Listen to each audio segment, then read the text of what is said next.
Just another thirsty Thursday. But only one more day till Friday. And that's only one day from Saturday. And Saturday is better than Sunday. It's not Monday, Tuesday, Wednesday, Friday, it's Thursday. It's not Monday, Tuesday, Wednesday, Friday, it's Thursday. Thursday. Whoa, Thursday is the day that we take for granted. Because we know our Friday plans could be slanted. But today's only 2 days from the weekend. And only 36 hours from hanging with our friends. Something tells me this day will go fine. And for dinner I think I'll have a glass of wine. Cause it's Monday, Tuesday, Wednesday, Friday, it's Thursday. It's not Monday, Tuesday, Wednesday, Friday, it's Thursday. It's not Monday, Tuesday, Wednesday, Friday, it's Thursday. It's not Monday, Tuesday, Wednesday, Friday, it's Thursday. Thursday, over the hump day, Thursday. The end is inside day, Thursday. It could be worse day. Oh, it's Thursday. That Randy Hughes and Joe Cheever is brewing some more beer at the brewery for the weekend today. It's not Monday, Tuesday, Wednesday, Friday, it's Thursday. It's not Monday, Tuesday, Wednesday, Friday, it's Thursday. It's not Monday, Tuesday, Wednesday, Friday, it's Thursday. It's not Monday, Tuesday, Wednesday, Friday, it's Thursday.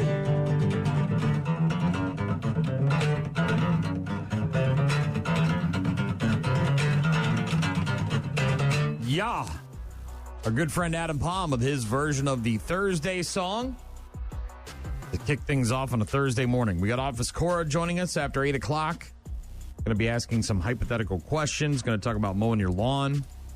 Bad news, happy music. The friggin' sports. Busy, busy, busy on a Thursday morning. Yeah, and a little bit cooler. Temperatures are going to actually drop throughout the day and throughout the region. We may see some rain on and off. There was some sprinkles on my way in, but maybe this afternoon. Otherwise, it's looking to be a beautiful Saturday. Did you see that? Saturday looks great. Saturday's going to be great with lots of sunshine. Yeah. But we're definitely going to get some rain during the day today and into the overnight and into tomorrow morning. So deal with it. Lawn's going to, speaking of mowing, lawn's going to need it. All this rain we're getting. But then Saturday looks like gorgeous. Lots of sunshine, high temps in the mid-60s. Maybe one of the nicest days we've had. Yeah, so if you're trying to plan a fire pit or something, Saturday might be the one. There is about 1,000 proms happening Saturday, too, so they'll have good weather for that. Got Disturbed coming up in just a bit. Rockmornings.com. If you need something, don't forget to sign up for date night. That's tomorrow. Sign up for that today on rockmornings.com for your chance to win date night, which we'll pick tomorrow morning. Cloudy start to the day, as Gene mentioned, a little sprinkle here or there, but then some rain moving in later on this afternoon into the overnight. And again, Disturbed coming up in just a bit. Rock Mornings with Brian and Gene on your rock station. Rock Mornings with Brian and Gene. A jury finding 45-year-old Dre Brodnax guilty on 5 counts yesterday of kidnapping, human trafficking, and several other charges. Ugh. This was a 3-day trial that ended yesterday. Brodnax was arrested last fall, charges that he forced a woman into prostitution to pay off a debt that she owed him from selling drugs. The woman said she had been threatened by the man. Jury convicting him on all 5 charges against him, including kidnapping, human trafficking, false imprisonment, and 2 counts of bail jumping. A sentencing hearing for Brodnax scheduled for late July. He has been in the La Crosse County Jail since October. And going to stay there until his sentencing. The U.S. Army suspending a Wisconsin training base's first female commander after discovering that portraits of the president, Donald Trump, and the defense secretary, Pete Hegseth, had been flipped around to face a wall. The Army posting an update on Fort McCoy's website saying that Colonel Sheila Baez Ramirez, or is it Shayla maybe, had been suspended as the base's garrison commander. An updated statement said she was suspended for misconduct. The statement provided no other details, saying the matter was under review. The Department of Defense on the 14th of April posting photos on Twitter showing portraits of Trump and Hegseth on the base's chain of command wall had been turned to face the wall, along with the photos showing they had been flipped back to face the corridor. So, yeah, she's been suspended. Not quite sure Like an investigation kind of thing? I think they're still investigating. She's been suspended. I'm not quite sure how long the suspension is going to last, but she assumed the role of garrison commander at Fort McCoy in July of last year, serving as chief of reserve programs, U.S. Army Intelligence and Security Command at Fort Belvoir in Virginia. She was commissioned as a military intelligence officer through the Reserve Officer Training Corps in 1999, holds a bachelor's degree in psychology and mental health from the University of Puerto Rico, along with a master's in strategic studies from the Army War College in Carlisle, Pennsylvania. Numerous citations and decorations, including the Defense Meritorious Service Medal, the National Defense Service Medal, and the Korean Defense Medal. Served as a chief of operations for the U.S. Army Reserve Command at Fort Bragg. A lengthy career for her, obviously, and a lot of accommodations, but this is going to be a mark on her record as she's been suspended now for those photos getting turned around. The Wisconsin Department of Transportation announcing yesterday that it revoked the wholesale dealer or the dealer license from 35 different vehicle dealers in the state, including 11 in Beaver Dam and 4 in Arlington. These dealers allegedly sold directly to customers, failed to maintain a dealer bond, or committed other infractions. The DMV's Dealer and Agent section conducting investigations followed by hearings back in March and a 30-day appeal period. Most of the license revocations were finalized on the 5th or 6th of April, and businesses did not appeal those revocations. But 2 dealers that were placed under investigation for allegedly selling directly to consumers were CZ Auto LLC in Arlington and New York Auto LLC in Elkhorn. The DMV's Dealer and Agent section determining that those dealers in question had been violating state law, resulting in their dealer licenses getting revoked. Sounds serious. Yeah, there's a whole list of them online if you want to go to the Wisconsin DOT. Like being a car dealer, but not doing anything that car dealers are supposed to do? Yeah, not above the table, under the table. Yeah. Arlington, Beaver Dam, Elkhorn, Milwaukee, Racine, Shawano. Anything about consumers who Kenosha's got a couple, purchase vehicles from there? It has nothing about the actual purchasers or anything. This is this is all. It sounds like it's a lot of paperwork type stuff that they didn't apply for the right finance, or they didn't pay get the right taxes on right, all that stuff. I don't think it has anything to do with like a lemon or bad cars or whatever. I think it's more just about the dealership was not operating under the proper legal whatever rules for mumbo jumbo dealerships. it is. But yeah, the NFL draft, of course, starts tonight from Green Bay, Wisconsin. In case you missed it, each day, Thursday, Friday, Saturday, featuring special nods to Green Bay and Wisconsin, culminating in a Day 3 celebration of Wisconsin throughout the NFL Draft Theater and the experience. Gates open to fans at noon today. I have a friend, I actually have a bunch of friends that are going, but I texted a buddy of mine yesterday to see what he was up to today, and he said, well, I'm leaving in 15 minutes to go to Green Bay. And I said, oh, you're going to the draft? He said, yeah, I'm not really excited about it because him and big crowds not really a thing, but he's excited for the people watching and to see the experience. But Friday and Saturday, 9 a.m. is when the gates open. Fans are reminded that they can enjoy all the on-stage draft theater festivities for free. The general admission viewing area with standing room area spanning 250,000 square feet from the stadium's east to northeast sides. The broadcast, the TV broadcast, obviously going to feature crowd shots from the stage that feature Lambeau Field. It's going to be cool to watch. Day 1, that's today. The next generation of NFL stars will walk the NFL Draft red carpet inside of the field starting at 4 as fans watch from the designated bowl seating area. The Draft Theater opens at 5 today, 4 on Friday, 10 a.m. on Saturday. The Draft Selection Show begins at 7 tonight. National Anthem performed on stage by Stephen Wilson Jr. The Wisconsin Army National Guard will also conduct a flyover with 4 Black Hawk helicopters. That's going to be pretty awesome. Yes, it will be. Packer legends Mason Crosby, Amon Green, James Jones, and Clay Matthews will join NFL Commissioner Roger Goodell on stage to help kick off the opening night festivities and welcome fans to Green Bay. The celebrations will continue tomorrow. 32 NFL legends and players from the 2000 draft class announcing selections to commemorate the 25th anniversary of that class. The evening, which is tomorrow evening, will also spotlight legends and players with ties to Wisconsin, celebrating the state's deep football roots. Notable participants include Hall of Famer Lynn Swann, Wisconsin greats Joe Thomas and Jonathan Taylor, and fan favorite Dante Hall. The action culminating with a spectacular drone show lighting up Green Bay at the end of the third round. So great. With selections as part of the draft concert series. So, yeah, it's Pretty cool. Then Saturday, there's a whole bunch of stuff as well. There's a bike parade for kids, 3 to 14, honoring the Packer tradition at training camp with the kids and the players.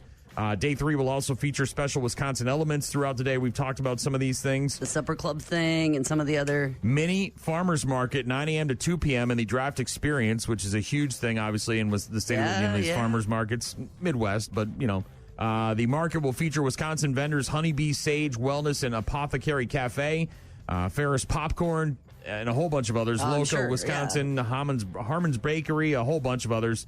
Get yourself a Kringle. The University of Wisconsin Marching Band will perform after the draft picks begin. Excellent. Followed by the Oneida Nation Smoke Dancers in the early afternoon. Cheese carver Nancy Baker. Oh, my gosh. Will demonstrate her nationally renowned skills. A local polka band called the New Generation will perform and offer a dance lesson to the Wisconsin and the Wisconsin Humane Society will also provide the opportunity for a few lucky fans to draft a puppy available for adoption. The big grand finale, global country music superstar and Grammy winner Brad Paisley will take the stage at the Draft Theater near Lambeau for a free concert following the conclusion of Round 7. We know about the Taste of Wisconsin, the Supper Club thing. That it's going to be, I mean, if you're into, the draft in Wisconsin and you're excited, you got no shortage of things to enjoy while you're in Lambeau this week. First time Green Bay's ever hosted. The last time the NFL draft took place in Wisconsin, by the way, December of 1939 in Milwaukee. A few minutes ago.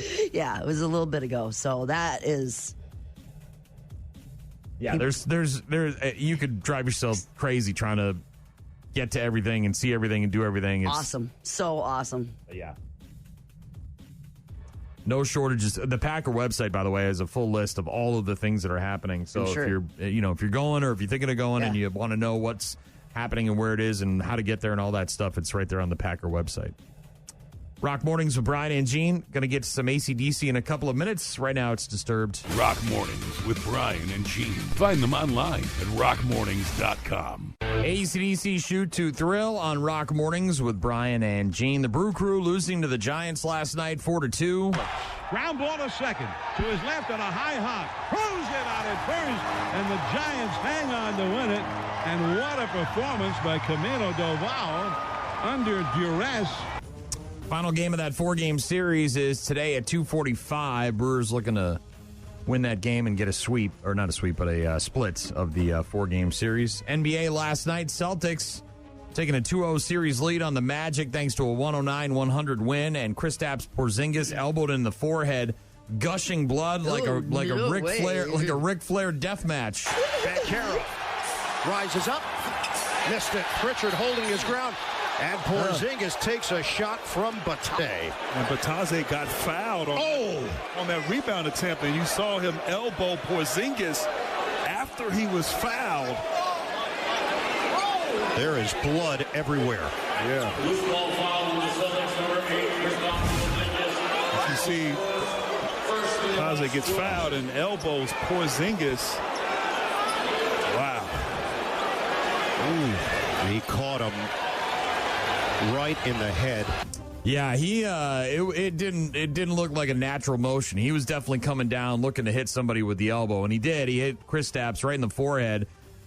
Cut him wide open, gut blushing all on it. And then the best part was that so he goes back to the bench to get cleaned up, and they throw a big giant huge Band-Aid on it, and he's over there smiling like a lunatic.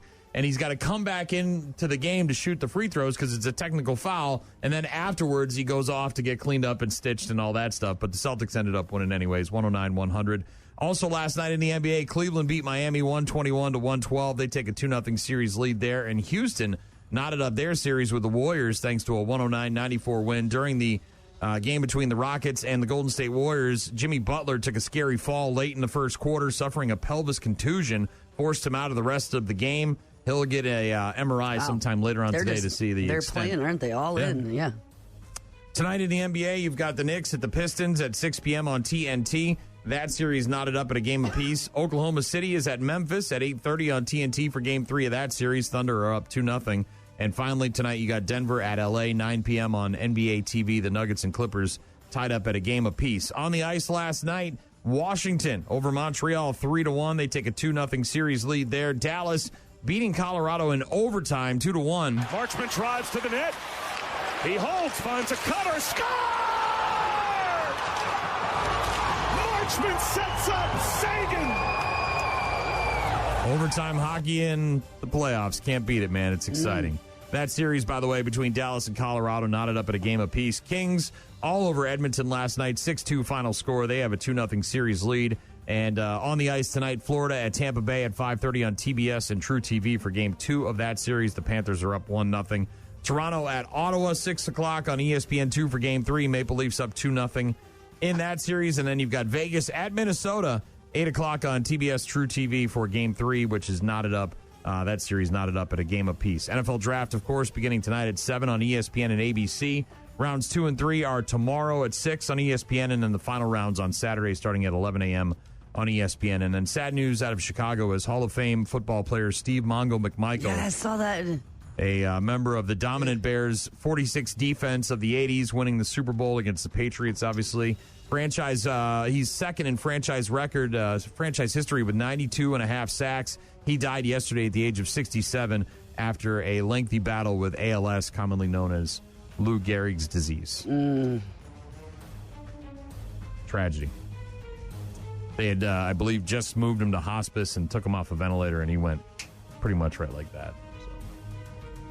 Sports on Rock Mornings with Brian and Gene. We got Kill Switch, KSE, in just a bit. Also some Rockfest music from Poppy. Rock Mornings with Brian and Gene on your rock station. Guess what? I'm having a party, and you're invited. I wanted to be a performance artist. Out of nowhere, Pee Wee Herman popped out of me. The audience ate it up and went crazy. There wasn't like a moment in the 80s that wasn't super cool to be me. And then dark music. Bum, bum, bum, bum. I lost control of my anonymity, and it was devastating. I don't want to come off like a victim in some way. I kept who I was a secret for a really long time. I hid behind an alter ego. Today's secret word is fun. Death is just so final. To be able to get your message in at the last minute is incredible. The very first trailer for an upcoming documentary about Pee Wee Herman, Paul Reubens, who passed away, obviously, making its way onto the interwebs yesterday. And the first official trailer for the upcoming documentary, it's a two-part documentary, by the way. It's called Pee Wee as Himself. He posthumously, of course, looks back on the iconic character and his controversies. The documentary, directed by Matt Wolf, premiered at the 2025 Sundance Film Festival back in January, with Pee Wee dying back in 2023 at the age of 70, years-long battle with cancer. And sometime later on this year. Interesting. I don't think I know hardly anything about him. You know what I mean? This would probably be very eye-opening.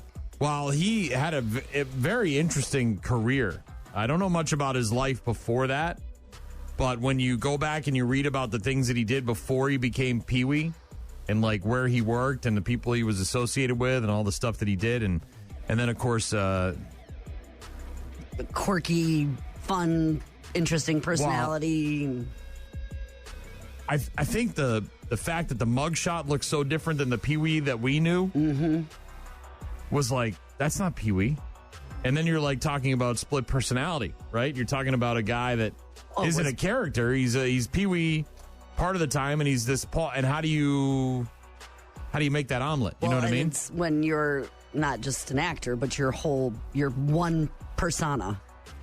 Right. And then everyone knows you as and you everywhere you go, you're Pee Wee. But it's like, no, that's just a character. But it's the character you are all the time. Like, it's one thing if you're an actor and you play different roles.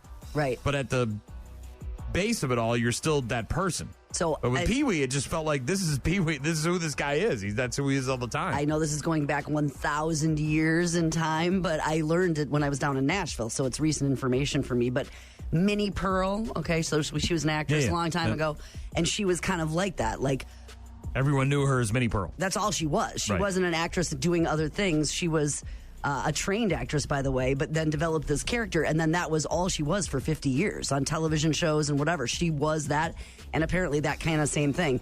Like, she would be playing tennis at the governor's mansion as the real person who was Minnie Pearl, but people couldn't. But nobody knew her as anything but Minnie Pearl. Yeah, they couldn't. Which, some actors and famous people will tell you it's a blessing, right? Because you created something that's so forceful and so powerful that that's how people, but at the same time, it offers you no ability to be who you really are. Or anything else. Pee-wee as himself, premiering on HBO May 23rd, so about a month from now. Got it. Pee-wee. I remembered the Alamo. Round one, of course, of the NFL Draft is tonight on ABC and ESPN. Next round will be tomorrow at 5 o'clock our time, and then it'll wrap up on Saturday starting at 11. I believe the Friday and Saturday rounds are on ESPN only, not ESPN and ABC. Also today on television, the series finale of You on Netflix. I watched the first season, and then I didn't. Not a fan? It's fine. Big glass box in the basement? Yeah, I get it. I understand. Only Kimmel is new tonight. All the rest are in repeats. Kimmel's talking to Jelly Roll and Brandon Lake, whoever that is. Watched Celtics last night, first half, before going to bed. My, a couple people in my house have gone to see the Sinners movie. Yeah, and my wife said thumbs up. Way thumbs up. Okay. Couldn't stop talking about it. All right. So good, apparently. I hear weird, different, right. like unlike any other movie. She couldn't even try to say it's like this. She's like, it's like nothing I've ever seen. All right, Sinners in Michael theaters. B. Jordan. Supposedly very, very good. In theaters now, and definitely going to see that at some point. Don't know if we'll go to the theaters for that, but it's on the agenda. We've got, Office Cora joining us a bit later on from the 715. Find out what she's up to this weekend. It's Hypothetical Thursday. We're going to start asking each other hypothetical questions after 7 o'clock. Right now, Smashing Pumpkins. Rock Mornings with Brian and Gene. Find them online at rockmornings.com. Good morning. Morning, people. Today is April 24th. Today is National Pigs in a Blanket Day. I'm starving. Pigs in a blanket. Pig in a blanket. Have a pig in a blanket. Pigs in blankets. Pig in a blanket. Pigs in blankets. This little piggy is probably the last one you'd expect to have a national day, but... Happy National Pig in a Blanket Day. People love them. Yeah. Pigs in a blanket. Pigs in a blanket. It's showtime. Not necessarily my favorite appetizer, but I do enjoy pigs in a blanket. Do you? And I could probably eat about 1,000 of them. You give me a shrimp cocktail, though. You know what I mean? Like, I'm going that route, but how could you not? Small weenies inside a little crescent roll? I have never made them once in my whole life. I've never made them either, but I've gone to parties where they've been, and I'll eat the hell out of them. I tell you that much. I've had them, yes. Have I ever made them? Not even once. That is one of those kind of appetizers for me where I don't want to get caught eating them. Because you're just opening Because I'm gorging. I'm overindulging. And haven't you had 30 of those already? Yes, I have. Shut up, Sharon, and leave me alone. Who brought these? Yeah. Pigs in a blanket day. Yeah, who makes those? You know, you just show up at a party and they're there. I've never, yeah. I think you take the crescent roll, right, and you flatten it out, and then you cut it in half. Sure, I get it. And then you wrap it around the weenie. Never. Never, not I've once, made little weenies. Yeah, cocktail weenies. With the barbecue sauce many grape times. jelly, all but that. not. It's definitely not the best of the meats wrapped in dough. I mean, obviously, a beef Wellington or a corn dog come to mind right away. But you just said you ate 30 of them. Is that what happens? But pop, yeah. pop, pop, pop, pop. They're yeah. Oh, these are small. I could eat about 1 million of those. We were in Sauk the other day for my mom's procedure. Yep. Sauk City, and there's a bowling alley there. And we got a pizza delivered, which was fire, by the way. And they had a dipping sauce. I got it just because I never get the ranch or the garlic butter or whatever. I typically don't order those, but it was spicy beer cheese. Oh. It came in a little thing to dip your crust in it. What? Nice. A spicy beer cheese dip, Brian, for your pizza. And it was good? Yeah. All right. National Pigs in a Blanket Day. Also, if the rain holds off, I might have to actually mow my front lawn. I'm still waiting on the guy to call me about getting my mower in to get it serviced. I waited too damn long. I should have done it in February, but now they're backed up and I got to wait for the phone call. But yeah, Saturday of last week, I was out there in the morning raking out the front lawn and, getting all the leaves and the crap out of the lawn and all that stuff and trying to get it ready for the applications that I got coming up this summer. And by Thursday, it's ready to get mowed. I mean, it's been growing like crazy, so I may have to mow. We'll see. With the mower, it still runs and works and everything, but it just needs to be serviced. 4 ways that you might be mowing your lawn wrong. Number 1, going in the same direction every single time. Yeah, I know. You're not supposed to. Not good for the grass. Should alternate on each pass, go back and forth. Obviously, but they're talking about switching it up every time you mow. Long way, short way. So diagonal. if you go this way, go that way, go diagonal. If you always mow the grass in the same direction, it trains it to lean that way. It's not great for the grass or the soil. But yeah. Switch it up. Don't mow in the same direction. I know it's fast and easier, and you get the wheel lines in there, and it's easier to figure out where you're going with the mower and all that. Starting in the middle. People start in the middle. I've never heard of such a thing. And go out? Mostly just inefficient because you have to move your mower around the yard more, but it's also bad for the grass. Ideally, you want to make one pass over each part of your yard. You have to roll your heavy mower over it again. Don't start in the middle or do start in the middle? Yeah, no, saying starting in the middle is a way that you're mowing your lawn wrong. Oh, wrong. Who? I don't know who does that. I have no idea. You get your mower out, you turn it on, or you just push it and you go so you right put it to in the middle, and then you turn it on? You put it in the middle of the yard, and then you start it, and then you're, in a circle? Like, I guess if you're going for a design of some sort, maybe, but I would never start in the middle of the yard. That's crazy. If you start in the middle of the yard, we can't be friends. Don't talk to me. I want to hear from you, though. Yeah, I do want to know if there's... I've never seen anybody. If, Tom, my neighbor, went out and did... I'd be like, Tom, what's wrong with you? You all right? You falling hit your head? Is this people who, put the milk in first and then their cereal? Is that... Yeah, psychos, you mean? Psychos, legitimate, should be locked up psychos? Is that the middle of the yard people? Signs that you're mowing your lawn wrong. You're using the wrong mower for the job. What does this mean? I have one mower. Well, most people only have one mower, but do you really need a riding mower? Oh, no. Hard to maneuver. If yard's not big enough, the general rule is you only need a riding mower if you're cutting a half an acre or more. Most people aren't and should stick to a push mower instead. Okay, that's what I've got. I'm getting one. The backyard is big enough for a riding mower. I'm still going to mow in the front with the regular push mower, but. And number 4, signs you're mowing your lawn wrong. You've never sharpened your blades. What's never? Never? Well, you're barely even mowing anything. You got a bunch of dirt and some crabgrass and weeds. You're not, I mean, whatever. It'll be fine. Is that what you're trying to say?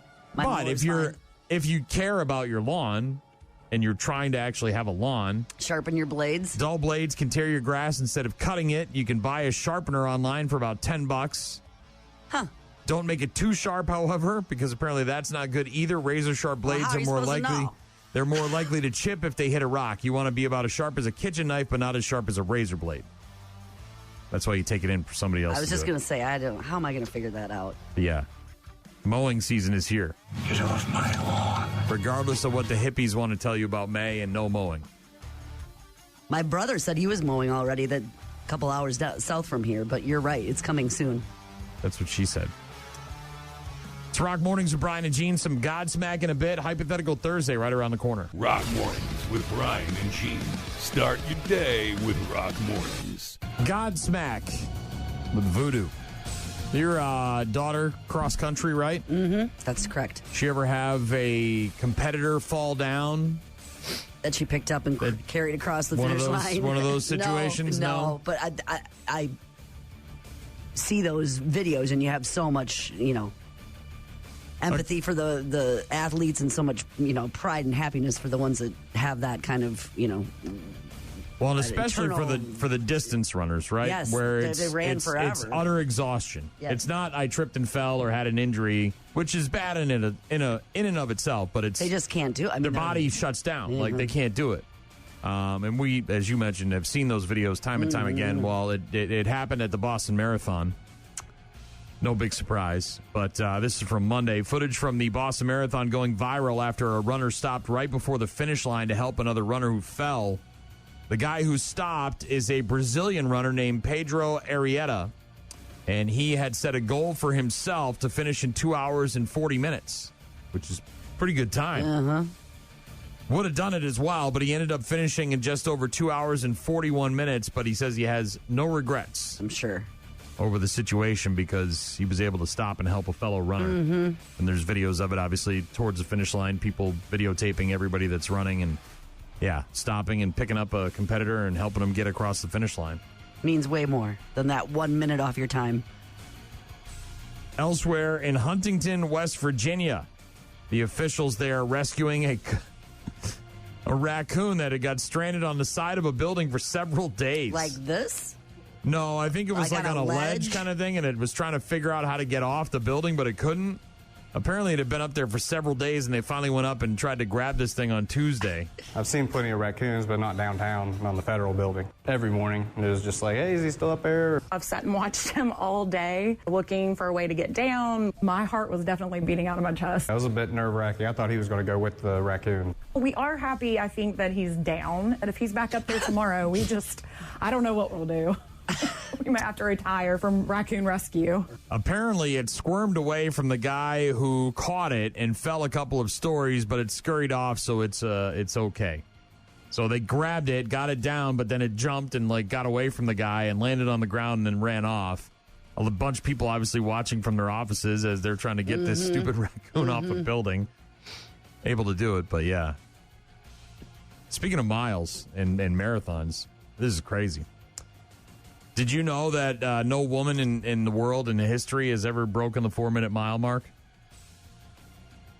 I guess no. Apparently, I didn't know that either, but 3-time Olympic gold medalist, I'm going to mess up her last name here. Her name is Faith Kipyegon, I think. Kipyegon, Kipyegon. She is the world record holder for the women's mile and announced yesterday she will attempt to become the first woman to ever break the 4-minute mile.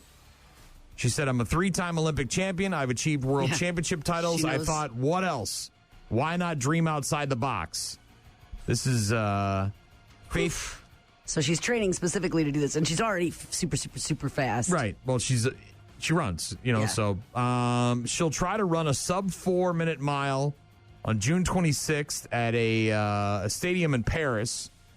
It's the culmination of a year-long Nike project called Breaking 4. Nike believes that the stadium that she's going to try to break this record is the optimal location for her attempt because it's a rubber track. She apparently has run her fastest 1,500 and 5,000 meter times there, and the precise time will be based on weather conditions. But June 26th, a 3-time Olympic gold medalist named Faith Kipyegon is going to try to become the first woman to ever break the 4-minute mile mark. Her world record for the mile is 4 minutes, 7 seconds, and 64 tenths of a second. I don't know anything about marathoning, but when I was reading the article, they said that trying to shave 7 seconds off is like some sort of super heroic feat. Like it's 8 seconds from a current world record of the fastest mile of all, and then you got to take 8 seconds off of it. Is right. A monumental task. Yeah, so but June 26th. She knows herself and she's training for it. You just got to hope the wind's at her back, right? That helps. Yeah, we're going to postpone this for another day. Yeah, wait for the wind to kick up. Hypothetical Thursday gets underway in just a couple minutes with Gene asking me a hypothetical question. Rock Mornings with Brian and Gene. Find the daily podcast at rockmornings.com. Hypothetical Thursday, asking each other hypothetical questions. You get to go first this week. You get a week off next week. I won't be here. All right. So you ask me a hypothetical question. What do you got? Natural disaster. Which one would you choose to? Like if I was going to go? Be in. No, I don't think you have to go. I think that you want to. You have to go through it, and you obviously your goal is to still survive. I would say tornado. I've only ever watched videos. And I can see why people are attracted to these things. Completely devastating, scary. You hear about the stats. How the hell does it happen, right? I mean, it's so windy that it just says, no, F you. Like, that's kind of what and I get it. There's a lot of science. Storm and thing. A lot of science. But I'm not here for the science, man. I'm here for the destruction. And I, obviously a lot of people have lost their lives and all that crap, but we were traveling back from Arizona several years ago when we went on vacation, and we were driving. And in Texas, when we were going through Texas, it was late at night, probably 12, 1 o'clock, and it was just a deluge of rain. I mean, it was absolutely, and then the radio kept pumping out tornado warnings. Beep, right. Yeah. And the only time we could see, because we're on like a dark country highway in the middle of nowhere, right? The only time you could see is when the lightning would flash. And off in the distance, you'd be like, it was like a horror movie. You'd be waiting to see something. And my wife was freaked out completely. We pulled over at one point, I bet. just because we couldn't see through the rain. And we never saw an actual tornado in front of us or around us, but we were completely concerned that was going to be a reality. Mm-hmm. I would like to see it in person. I know that's weird and stupid and dumb, but any natural disaster is going to be weird and stupid and dumb. But if I was going to experience one, maybe not inside of the tornado. I was just going to say inside the tornado. So you watched the... I watched Twist, the new one, not the Twister movie, but the one about Joplin. Yeah. That actually has, like, the thing I thought was so interesting about that movie, just the whole thing, and like the guy getting sucked up and like living through that, yes. His injuries and stuff were, oh my gosh. So sorry, go ahead. But finish. The one thing that I thought was really interesting that I hadn't really ever heard, because you've seen lots of video of it, right? It's coming down out of nowhere, and this one shows a lot of the footage from that tornado. The audio of the kids in the cooler of the store and the actual audio from her phone, like where you can hear them screaming, but you can also hear the tornado. That I thought was really something I hadn't seen or experienced in a movie before. I just find tornadoes to be riveting to watch, and if I see it in my algorithm or on a scroll, I stop and watch it every time because it's just fantastic to see. And we were actually at Rockfest a couple of years ago, and I have a picture of it where, every year at Rockfest, every year at Rockfest there's a storm, every single year. And usually it's wind and rain and lightning and thunder and all that crap and stuff that you're used to if you live in the Midwest or the Northeast where I'm from originally. But this one was different because there was a huge cloud formation almost right above us, and it was a giant circle. And we're in the middle of it. Dark and right, and we're in the camper, and the power's out, and everybody's freaking out, and I thought it was going to happen. Like, I legit thought we were going to get a tornado, and we've had some in the Midwest. There's been touchdowns in areas, we obviously had one, kind of, but I'm talking like I want to be in a field and see it. And like a storm chaser where it's over there and it's not doing any damage. You're just seeing it go feet away from it. I don't want to live through it. No, I want to. But I'd like to be in the area of it to see it happen. I mean, they're magnificent to watch. Mm-hmm. And then if you get a fire going inside that thing, it picks up frogs and fish and drops them off in the farm, and it's just crazy. Cars and putting toothpicks through trees and stuff like that. I mean, it's like, I don't have any desire to sit through it.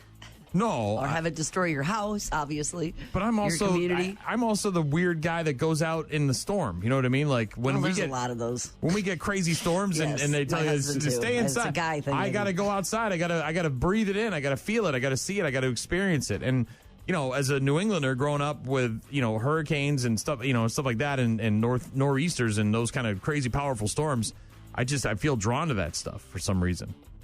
Well, I grew up in Black Earth, and there was a tornado through there in Barneville when I was in high school, and it was very deadly in Barneville. And it came in the middle of the night, and there was hardly any, there was no warning. We didn't even go to our basement. My parents never even woke me up, and we woke up in the morning, and it was like, what the hell happened? My God, what the hell happened?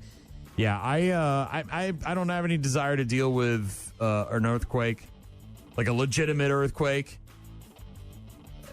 That, to me, is a little bit scary. You probably live somewhere where you've had a rumble or you hear about a rumble that happened and you're like, oh, I didn't feel anything.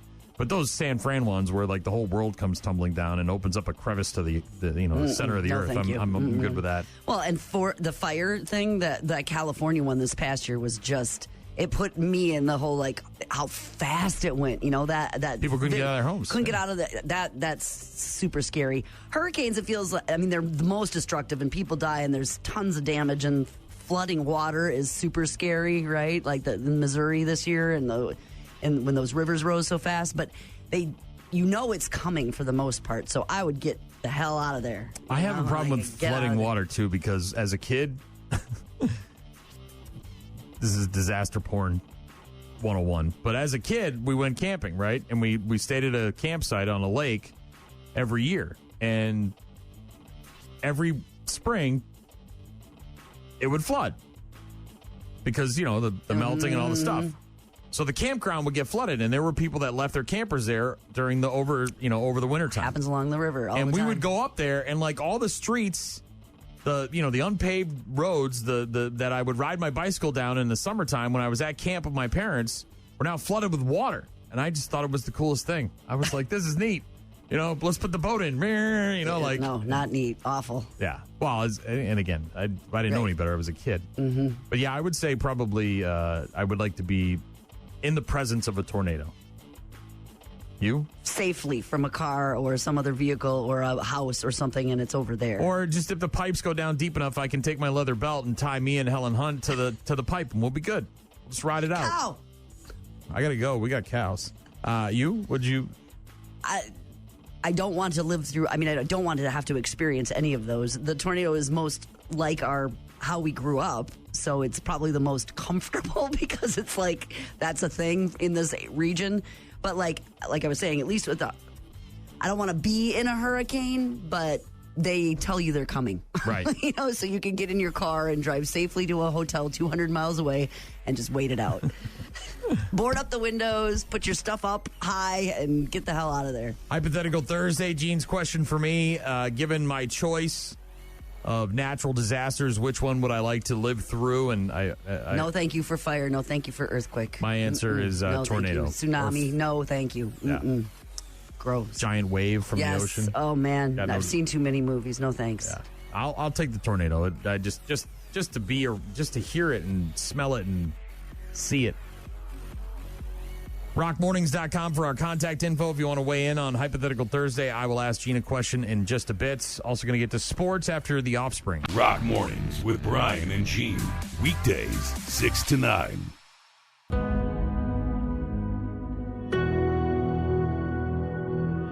What you do in life speaks eternal, baby. And I am so glad to be a Chicago Bear and part of you guys' history. It's an honor and a privilege. Anybody that ascends to that level of play, in the Hall of Fame level, it's a God's gift. Steve McMichael, 76, was there first to polish him off. We're the Giant. Everybody wants to be Giant.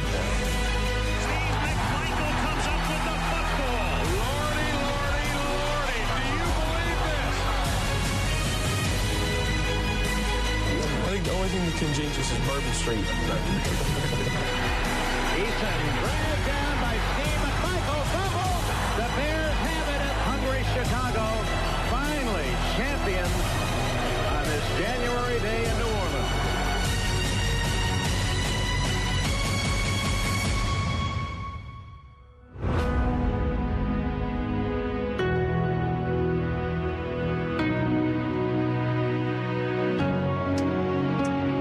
A nice video presentation from the Chicago Bears on their social media platforms yesterday after the announcement of the death of their legendary player, Steve Mongo McMichael. Died at the age of 67, second in franchise history with 92 and a half sacks.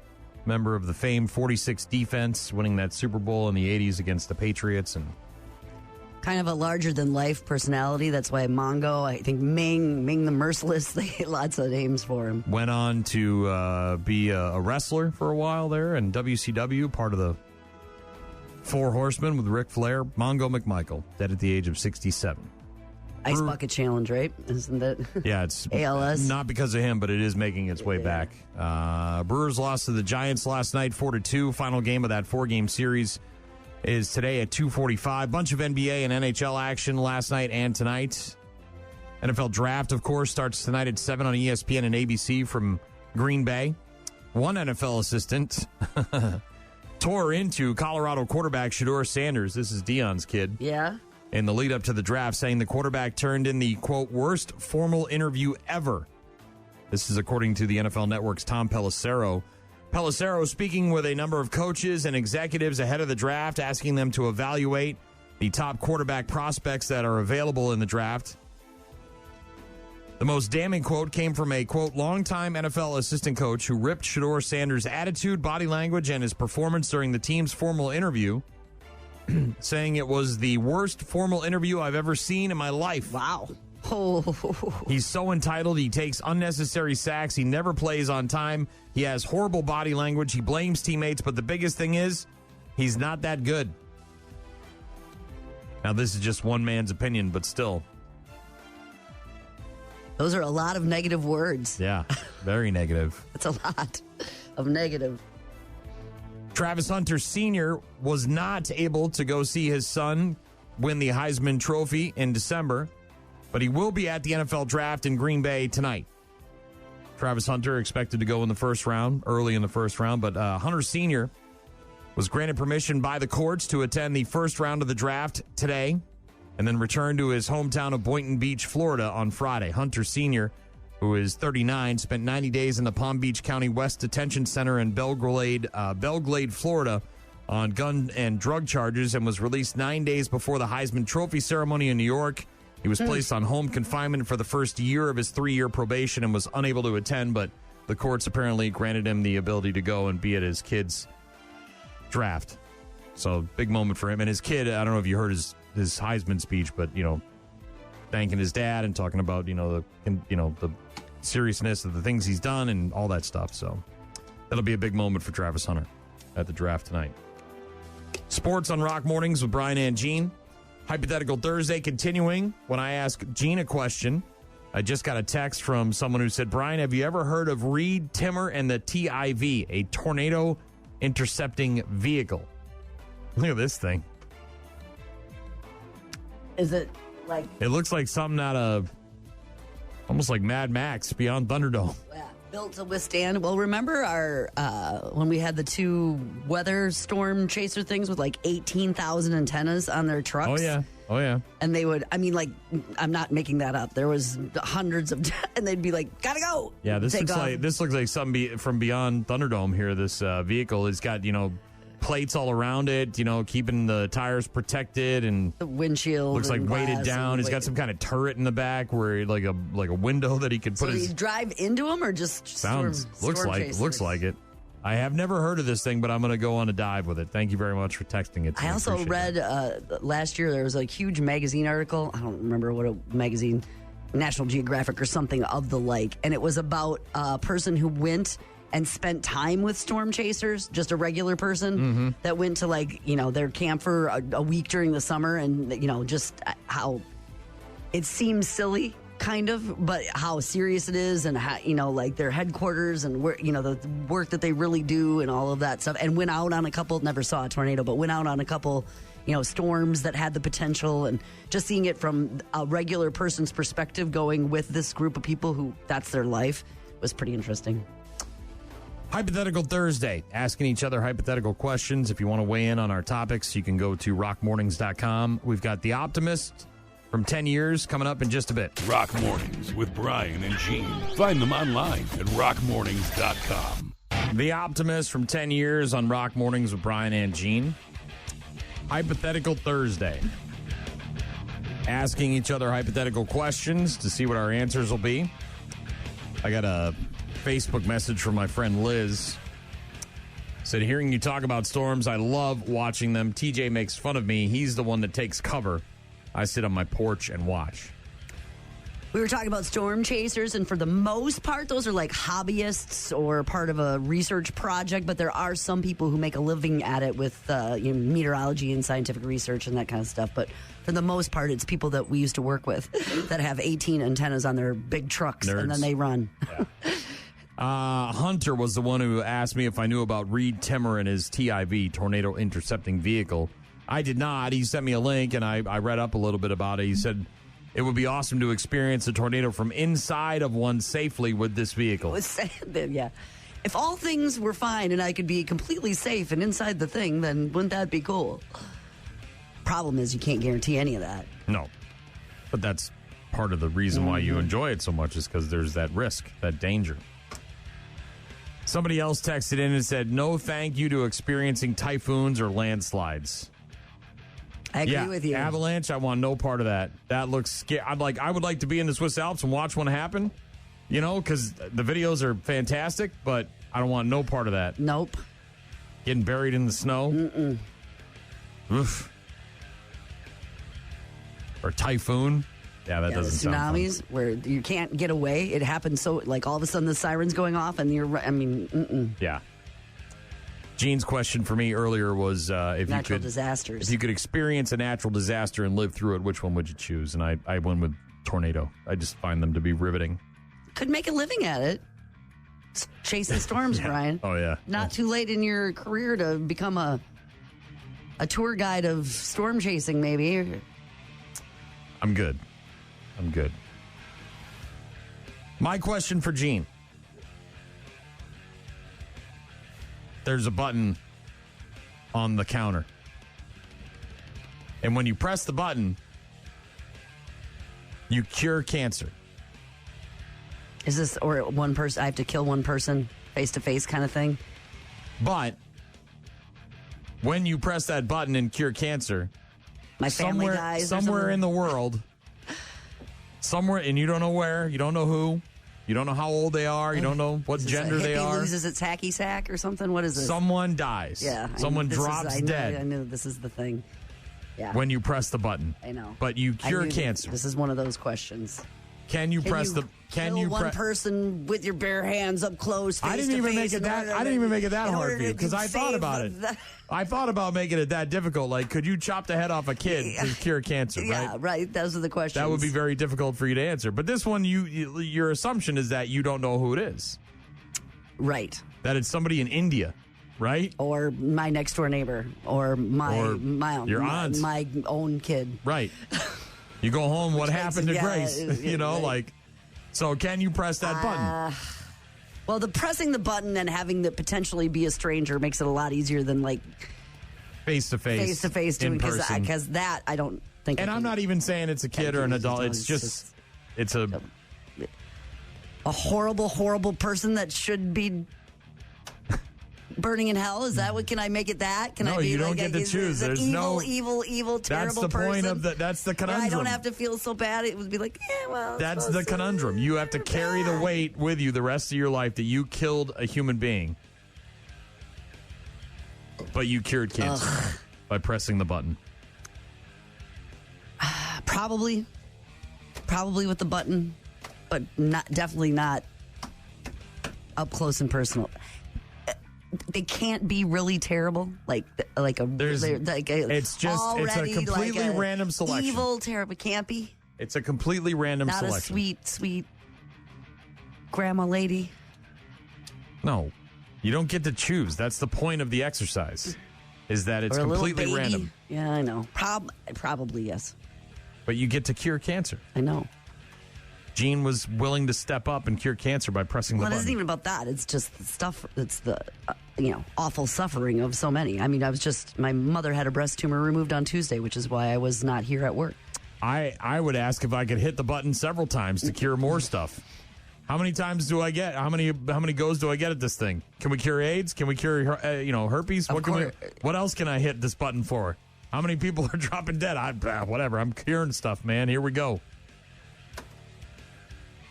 But it could be your wife. But I cured it though. Look, that doesn't take away from the fact that I love my wife. But would you sacrifice one life for many lives? Yes. Yes. The answer should always be yes. Yes. I thought you would struggle more with that. I don't like it, but I'd push it anyway. What if you had to cut the head off of somebody? I don't think that I could do that, no. Given a katana? Are they evil and coming after my people? Like, I'm defending myself No, versus you don't taking get it to, as a... you don't get to choose. Somebody puts them in front of you and says, that look, that would be really difficult. I don't know. You have to cut this person's head off. No, gosh, no. With this samurai sword, but you get to cure cancer. You couldn't do it. No, probably not. No, probably not. They're looking at me. Are they looking at me crying? Yeah, of course. No, they're begging for their lives. Then no, no. Please, Gene, please don't do this. No. Don't dismember my body. No, can't. No. I'd make sure that it was razor sharp. You know what I mean? Cuts through like butter. Well, apparently, hot but butter not too sharp, because then it ruins your grass. I don't know what it's. I'm supposed to sharpen it, but it can't be too sharp. Good callback. Yeah, I would hit that button several times. What do you got? At what point do I say, all right, it's not worth the life? You know what I mean? What disease? Keep going. What, is it? Let's keep going. Can I cure pserosis? Because, boy, as a person who struggles, I'd hit that son of a bitch. Can I no hit it more again? skin rash. Yeah. Out. Can I hit it again and get several years of my life back without psoriasis? You know what I mean? Like dealing with that? No? rockmornings.com, all our contact info there. You can listen to the show live. You can subscribe to the daily podcast as well. Register to win prizes like date night, which we'll draw tomorrow. And coming up just after 8, Office Cora. It'd be interesting to see what her answer will be with the whole button. She's not pressing the button. Oh, Brian, that's just terrible. Yeah, she's not pressing the button. We'll see what her answers are after 8 o'clock. Right now, it's Lincoln Park. Rock Mornings with Brian and Gene. More from Brian and Gene is coming up. Lincoln Park on Rock Mornings with Brian and Gene. Lori texting in saying that she would sacrifice her life if it cured cancer. Mm-hmm. I would assume that most people would. Yes. I mean, I know that a lot of people have issues with mortality and death and taking their own lives, and I'm not trying to get into a bigger conversation about that, but you would assume the sacrifice would be well worth it, especially where cancer has touched so many people's lives. But Lori, yeah, that's not the question, but appreciate the answer. Rich texting in saying, I would slap that button so hard. Yep. One person for tens of millions of people not suffering with cancer. Put that button in front of me right now. If it only were so easy. Jamie, same thing. Sacrifice one life for many lives. Yeah. Of course. But again, it's the randomness of it, right? You have to then question, is it someone I know? Is it someone I'm close with? Is it someone I love? Is it someone in my family? Is it someone I work with? Right? Somebody important. Yeah. The doctor curing cancer. Yeah. No. Irony. No, I'm just kidding. I don't think it would work like that. No. Button. Push it. Rock Mornings with Brian and Gene. Hit up our website for all of our contact info if you want to get in touch with us this morning. rockmornings.com is that website. Going to get some rain later today, continuing through the overnight and into tomorrow morning. Saturday, though, looks like it's going to be glorious. Yeah, Saturday is really supposed to be nice. Mid-60s-ish and lots of sunshine. Even Sunday's going to be okay. So I think a decent weekend, finally. Yeah. Office Corps is going to join us. We'll get to the friggin' sports. Bad News Happy Music is coming up as well. So don't go anywhere. Rock Mornings with Brian and Gene. Find them online at rockmornings.com. Running a little bit late today, but Office Corps joining us to talk about what she's doing in the 715 this weekend. How are you, Office Cora? I'm great. Things are a little cloudy in Eau Claire, but I love cloudy rain days. So rain moving in this afternoon, continuing during the overnight and into tomorrow. But what's the big plan this weekend for you? What do you got going on? Well, one of the first things I'm going to do is go to the Dunn County Humane Society's Rummage and Bake Sale. Ooh. All proceeds go to help all of the little, our little furry friends. And this sale, one man's rummage is another dog's dinner. When is the Rummage and Bake Sale at the Dunn County Humane Society? Friday, 9 to 6, Saturday, 9 to noon, and it's at the Dunn County Fairgrounds at the Finetti Community Center. Okay, and I'm assuming proceeds benefit the Dunn County Humane Society and help out the critters? Yes, all the critters, all the stuff. Have you? What kind of pets have you owned in your life? Have you only had dogs and cats, or you had anything weird like a? I did have an iguana. Lizard? An iguana, yeah. Yes. Did she live a long time? Yeah, quite a while. And was kind of creepy and not that friendly and would like whack its tail at me. Oh, wow.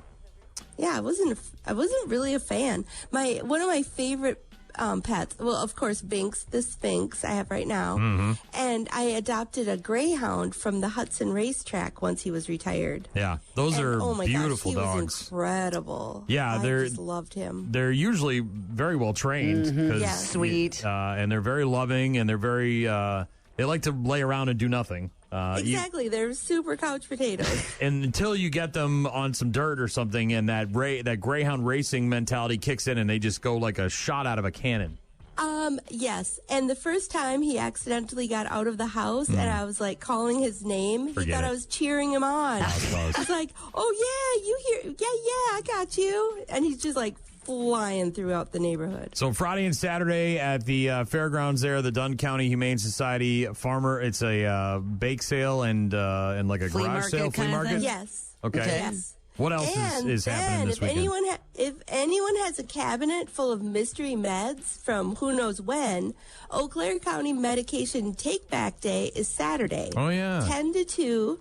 You got the Eau Claire County Government Center on Oxford Avenue or the Altoona Police Department. So a couple of different places to drop off your old meds. Is that just humans, or can you bring in like old pet prescriptions if you have any? Oh, yeah. All the stuff. All right. Yeah, better than flushing it down a toilet or throwing it in the garbage. Yeah, I think it's Wisconsin's National Take Back Day is on Saturday, so I know that it's a bunch of different places. You can find out more about all the locations and what they'll take, because it's everything. It's creams and stuff that normally they don't even take, so you can find a map and find your county and figure out where that's going on. It's all across the state on Saturday. And it's anonymous, it's fast, and it's free. Yep. So I highly recommend. I love when you say things that are dirty like that. Anonymous, fast, and free. You gotta write that down. And the sneakers are going to be flying and the cowbells are going to be ringing because the Eau Claire Marathon is happening all day, Saturday and Sunday. Oof. And this event qualifies for the Boston Marathon. For next year's. Yes. Yep. Yeah, gotcha. Yes. Yeah, it's a big one. But it has like a half marathon, a 4-person relay, 10K, 5K, kids obstacle run. There's all kinds of things. I'm not going to be participating, but I'm going to be cheering. All right. Office Cora joining us each and every Thursday at about 8:15. It's also Hypothetical Thursday. And Gene asked me a question about natural disasters. If I could live through a natural disaster, which one would I choose? And I went with tornado because I've always been amazed by tornadoes. I find them riveting and beautiful, and I'd love to see one in person. Ooh, I like that. I think I would pick an earthquake. Earthquake? Yeah. If I had, I would be hiding under something safe. Well, yeah, the premise of the question is that you live through it. So you experience it, but you come out alive at the back end of it. Then definitely earthquake. I don't want the room shaking around me. Just to be shaken up a little bit. They have those vibrating beds and different things. Okay, they sure do. I'm done talking. Wow. I'm done talking. Jeez. That took a wrong turn. You could just go to a bad hotel. Cora, 25 cents. Pop it in there. A little John Candy special there.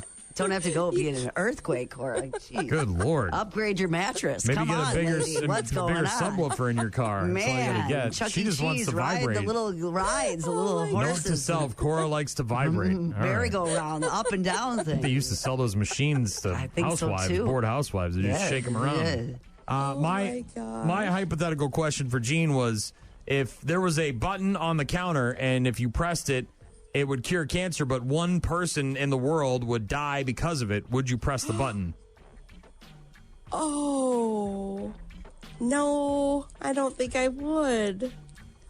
You wouldn't cure cancer to save millions of lives. I thought you meant I could only cure cancer in one person. No, you're curing cancer as a whole. You just have to kill. But when you yeah. press the button, I would push one the button. randomly selected person could be your neighbor, your mom, your dad. It could be an aunt, One of those uncle. people renting a room from you. One of those people in your house. Could be any of those people. Could be anybody. Anybody. But yes, and you're push hitting it. the button? Yeah, she said yes. Yeah, I you would push it. the button. Yeah, that'd be wild to kill one person. So to cure we one learned person. we learned from Avascora today that she loves to vibrate and she loves pushing shaking buttons. around. I think she buttons likes it. and vibrating buttons. Pushing buttons. All right. Did you have a hypothetical question for us this morning?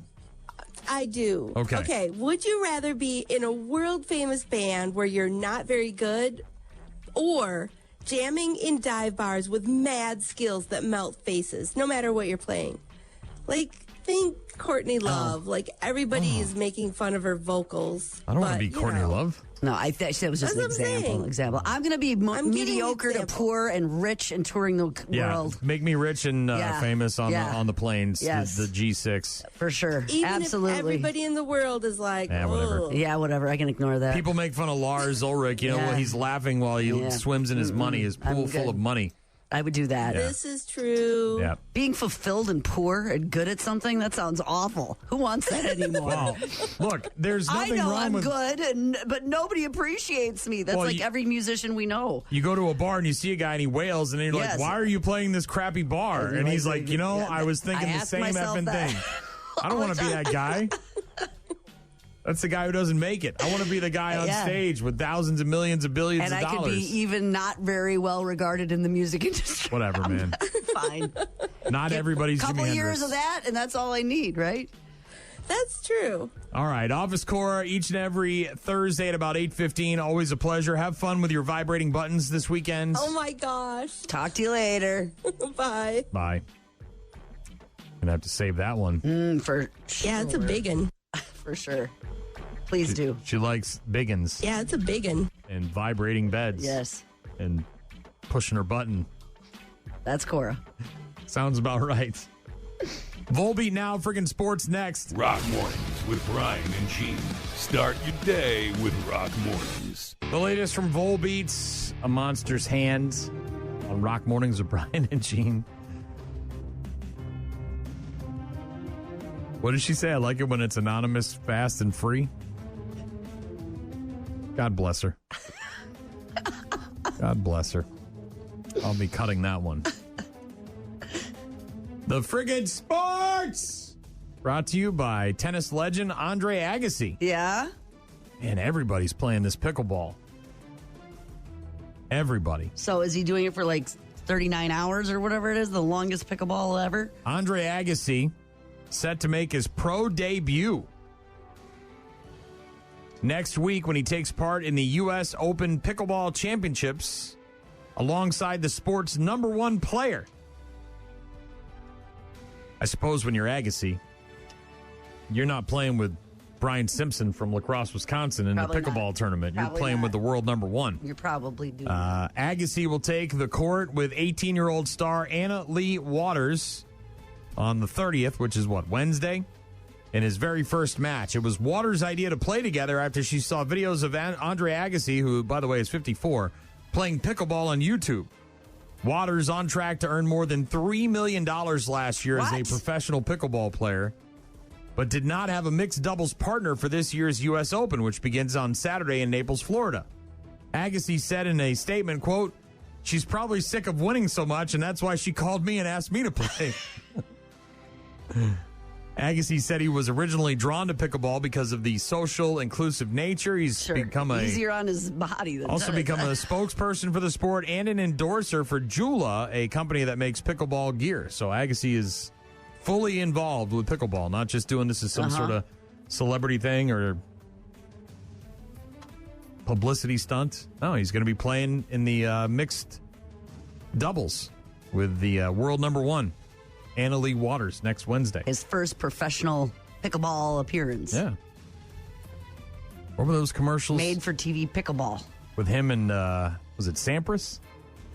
Remember those in the late 80s, early 90s, maybe mid 80s? Him and Pete, and it was like for Nikon cameras or whatever. They were like... Barely? Yeah, remember? And they were like It was badass. Andre Agassi was, and he had that flow. He had that hair, that like winger hair. It was bad. Yes. That's true. Good at it. And he was $3 million. She makes $3 million playing pickleball, huh? Yeah. Whew. Okay. I know. I mean, I'm not saying. Can I get another pizza party? I like pizza. I'm not taking anything away. I'm sure it's a skilled, talented, works at it, all yes, that. all that. I didn't realize the kitty was that big. It's there. Bad News, Happy Music is coming up in just a bit. Rock Mornings with Brian and Gene. Find the daily podcast at rockmornings.com. You're about to enter a beautiful, exciting, wonderful new world. A cockroach living in your nostril. Now that's just nasty. Add in some haven't pooped for 30 days. Poop is raining from the ceilings. Poop. And sprinkle in some hashtag Florida Man for flavor. Florida Man. Florida Man. Florida Man. Florida Man. Florida Man. Florida Man. Florida Man quits his Burger King job, steals all of their chicken nuggets. It's bad news. Bad news. With happy music. Let's rock. A quick update on a story that we had yesterday.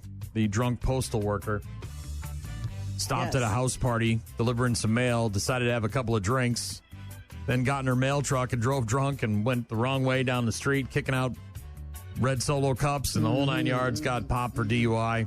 We have some audio, not of her, but of a witness to the scene. We saw a mail truck driving in the wrong direction in the same lane that we were in. She proceeded to drive in zigzags all the way down the road until she got to the stop sign, where she proceeded to kick a Solo cup out of the side of the mail truck. She was literally off-roading in the mail truck. Party time. Excellent. Not excellent. The party time, but USPS. Hell yeah. Florida Man, hashtag Florida Man. Going viral for the video of him trapping a gator up against the fence with a trash can. Oh, he's right there on the trash can. He's getting him. Yes. Yep. Yeah, baby. Mama. The hissing, by the way, was the gator. I don't know if you heard it. I did. That sounded like a dinosaur. Yes. The Florida man had to leave his Easter dinner in a hurry so he could wrangle up a big alligator in a trash can. The guy's name, he's an animal trapper, is Mike Dragich. That's what he does? The blue collar brawler on social media. God, I love these rednecks. Said he was at Easter dinner with his family on Sunday night when he got a call reporting a Jacksonville woman had spotted an alligator in her yard while letting her dog out. Damn alligator bit my hand off. Oh, my God. I gotta call somebody. Yeah, well, you call the blue-collar brawler there. Video of the confrontation shows Dragich, who was wearing shorts and a tank top and no shoes, standard operating procedure for a Florida man, using the trash can to contain the gator, which was estimated to be 7 to 8 feet long. Is this thing real? This alligator! He was barefoot doing all this, and he's the brawler? He was at Easter, man. That's what you do at Easter in Florida. You barefoot brawler. Take your shoes off, show up in a tank top and some shorts. What you got here? You gonna need some gator? Add another B word. Thankfully, no animals or people were injured. He wrote on social media. He said the gator had apparently climbed a fence into the woman's yard. They can climb fences? Saying he couldn't find any potential point of entry. He and the resident at the end of the video giving each other a high five. Gator don't play no shit. I got to be honest. If I got a gator in my backyard, I want that guy. I want the tank top, shorts wearing, no shoes having, blue collar brawler coming over to my house and just throwing a garbage can at this thing. Did you hear that dinosaur hiss at him? I did hear it. He don't pay no mind. That's what I do for a living. Oh, look at him. He's a big one. I'm Matt Dragich, licensed brawler. Yeah, right. I take on wildlife. Oh my gosh, he's always barefoot. Yeah, maybe that's his thing. He's like Giselle Bundchen. He just goes around barefoot all the time. He does. All right. You got to assume that your shoe's not going to offer you much protection from a gator, so why even bother wearing it? Wow, this guy's got like 4 kids, and he's like I suppose a skinny little guy ain't going to be wrestling gators, huh? He's like... For real out. He's yoked out in the woods. Again, who are you going to call? In a river right now. The blue-collar brawler. Brawling with one on the bank of the water right there. These self-driving cars, I want no part of any of this stuff. You know me, I'm out on AI. Yeah. But this sounds good. No, this is another example of why these things need to be buried underneath the jail. We got to put these things away. No more of these things. We had the Waymo cars honking at each other in the lot. Remember that? Yes. They all kept honking at each other, keeping people up all night in San Fran? Yeah. Because they're all parked in a lot together, and once one of them starts honking, they all start honking? Well, that disaster movie is the one that gets me, where all the white ones are like flying down the road and smashing into each other, driverless. Then we had the Waymo car that was going in circles. Remember that? It was just going, and it was like smoking. Well, this Waymo car apparently locked people inside of it and wouldn't stop. We're in a Waymo. It was going the wrong way. We called customer support. It stopped us right here and wouldn't let us out of the car. And we kept saying, hey, we're on a highway, please. Cars kept honking at us, and it would not move. It would not let us out. No one from customer support it wouldn't let us actually out. Move the Waymo. So now we're walking on Mopac, and our Waymo is still there. This is insane, Waymo. Self-driving Waymo cars gaining popularity in Austin, Texas. But a potentially dangerous incident occurred on Easter Sunday when a woman named Becky Levin Navarro went on TikTok after her Waymo ride stopped and turned around. Took an unexpected route. Navarro said the driverless taxi suddenly stopped underneath the Mopac Expressway in a spot where two lanes merge and locked her and the other passengers inside the car. As other vehicles were whizzing by, her safety concerns continued to grow. The group contacted customer support for help, but they were told they could not move the Waymo. We kept saying, we're on a highway. Please move the car. Cars kept honking at us. Waiting for assistance to show up. The group stuck in the car for 5 to 6 minutes, somewhere in that vicinity. Can't get out? Won't let us out? Can't get out? They requested to be let out of the car to walk the rest of the way to their destination. Instead, representative insisted he needed a specific address before being able to unlock the vehicle, despite the group telling him that they provided their location multiple times. Yeah. Apparently, they threatened to go live on TikTok to document the situation when the car suddenly unlocked. I ain't getting in no driverless car. That ain't happening. I know that they're becoming popular in big cities. You said this was Austin, San Francisco, big town, cities where people are getting in them. And the one guy that was going to the airport in his, and you're going the wrong way. Yeah, no, not getting in one of those bad boys. That is not happening. No, thank you. Staying in Texas, a mortician is accused of experimenting on bodies and injecting formaldehyde into body parts so she could see, quote, the effect it had over time on severed extremities.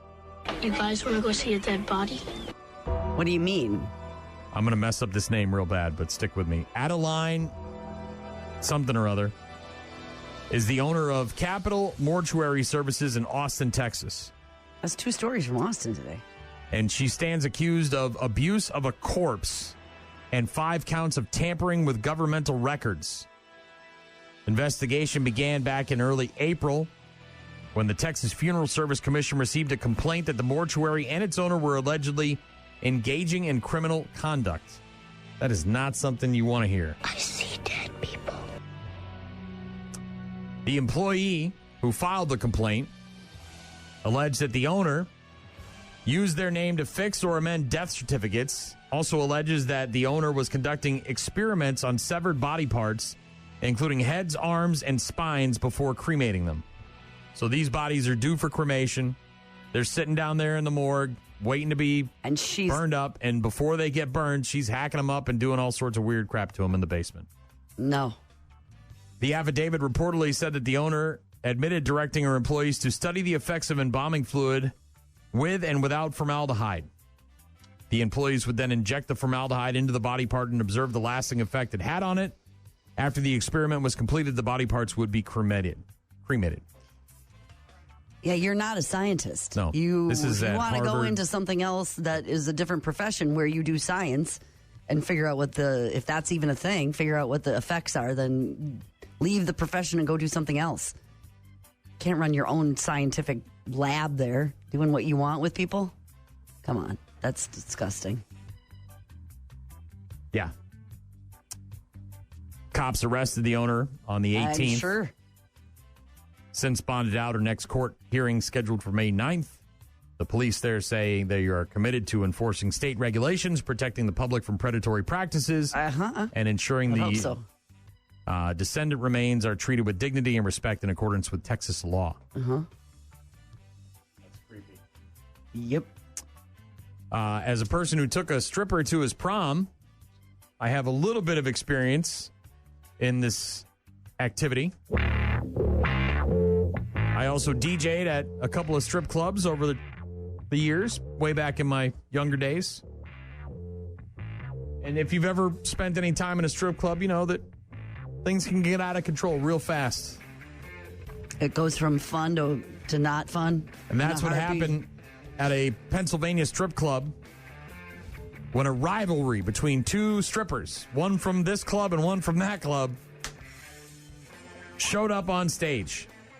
The two worlds collide? Yes, much like a Power Man 5000 song. A stripper rivalry between two Pennsylvania strip clubs came to a head last month when a dancer was attacked while performing on stage by a dancer from the other club. Troopers with the Pennsylvania State Police called to the Devil's Den Gentlemen's Club back on March 7th because of a report of an assault on one of their strippers. Nobody wants that. They conducted an investigation into the matter, determined that a dancer at the Devil's Den had been assaulted while on stage by a dancer from Castaways Gentlemen's Club. Castaways and Devil's Den. They're right across the street from each other. Stripper on stripper crime. Yep. According to the court documents, the alleged victim was pulled off the stage and assaulted by a former coworker right there in the middle of the club. So this girl used to be the must have had some kind of problem with her and then left and went to work at this other place, the Castaways place. Then came back. The coworker was later identified as 30-year-old strippers. You don't see too many of those anymore. Ramika Green. She reportedly claimed as she approached the stripper mid-performance that the Devil's Den dancers were insulting the Castaway dancers. This is like I don't know, man. West Side Story, she right? She might have her own problems. Were they insulting? You used to work there. Is this like this is a work beef that you're taking with you? Green is accused of pulling the unidentified victim off the stage by her hair, punching her in the face, and then slamming her into the floor before leaving.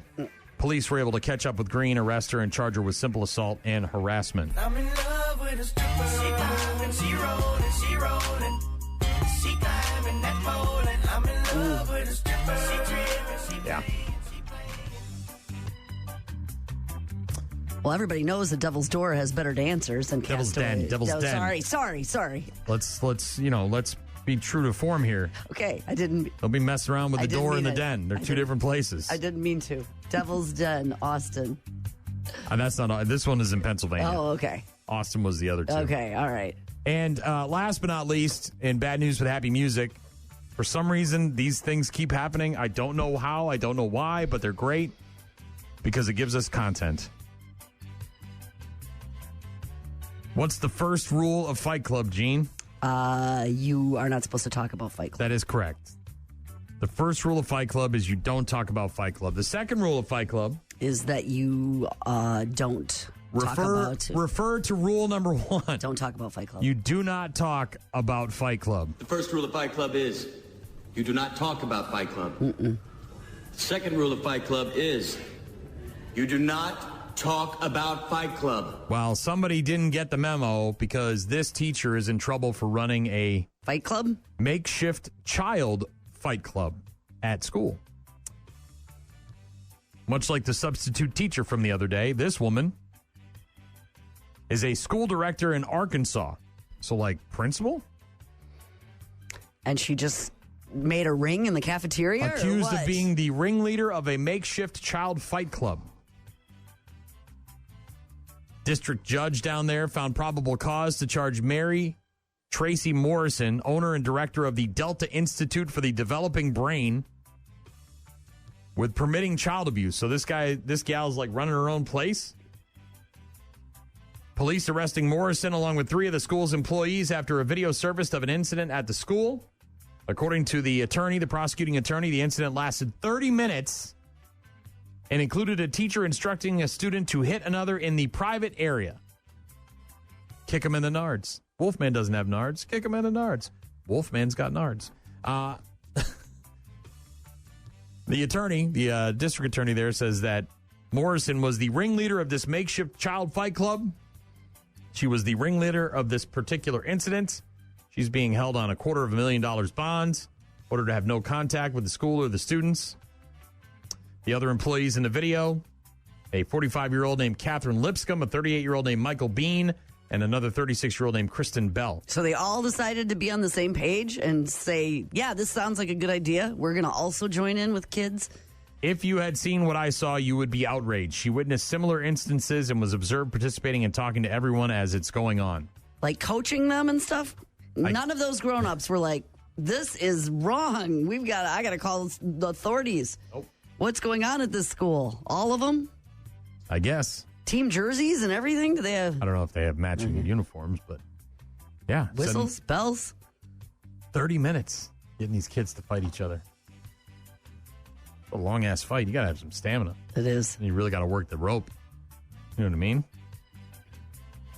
Bad news, happy music. Full of it today. We'll get to our daily check-ins after Shinedown. Rock Mornings with Brian and Gene. Weekdays, 6 to 9. Call. Hello? Email. I tried emailing you. Text. So many ways to check in with us. Check. We rely on you guys for traffic updates, requests, and all sorts of other stuff. Check this out. Rockmornings.com. Visit the website for all of our contact info. Got an email from Damien. Wanted me to mention there is a chicken queue at the Holman Legion today from 4 until 8. Pogies doing the queue.